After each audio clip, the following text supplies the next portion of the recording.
Assalamualaikum dan salam sejahtera. Saya Nur dan Imelda. Dan saya Azra Sofia. Danya, hari ini ada majlis apa hari ini? Pada hari ini, sekolah kita telah mengadakan majlis raya. Oh, majlis raya. Jom kita saksikan. Jom. Okey, aku nak pergi tanya.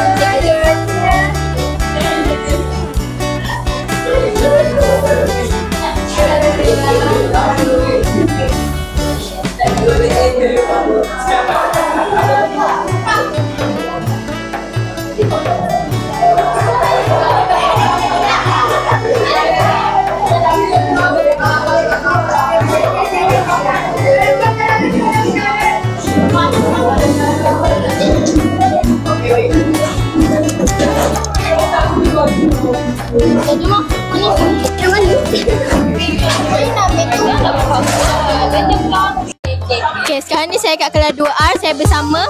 Nama saya Raj.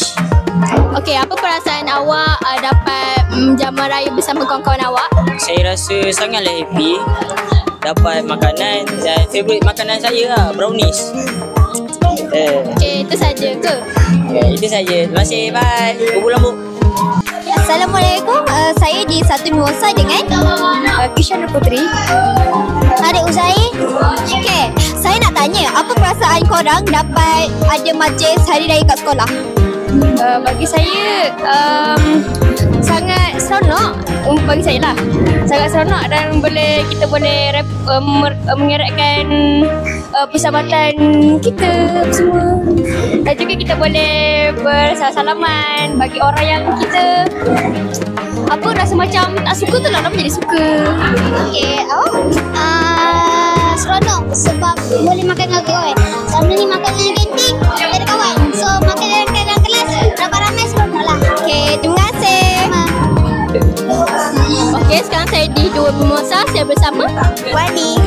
Okey, Wani, apa perasaan awak hari ini dapat menyambut hari raya di sekolah dan bersama kawan-kawan awak?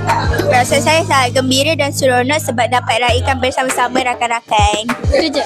Ya, itu saja. Okey, bye. Bye. Hai, Assalamualaikum. Saya di sini di Satu Iris dengan Nur Muiz.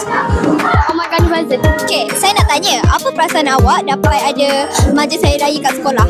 Makan macam-macam, best makan dengan kawan. Happy lah, makan dengan kawan-kawan, makan apa-apa tu. Okey, terima kasih. Sama-sama. Hai, hari ini saya bersama Umaira dari 1G. Saya nak tanya, apa perasaan awak hari ini sambut raya? Perasaan saya happy lah, happy sebab dapat makan. Okey, itu je. Okey, sikit.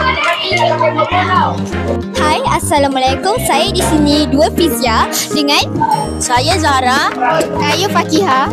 Okay, boleh tak saya nak tanya, apa perasaan awak ada majlis hari raya dekat sekolah? Perasaan saya sangat happy sebab dapat makan dengan kawan-kawan. Lepas tu luangkan masa.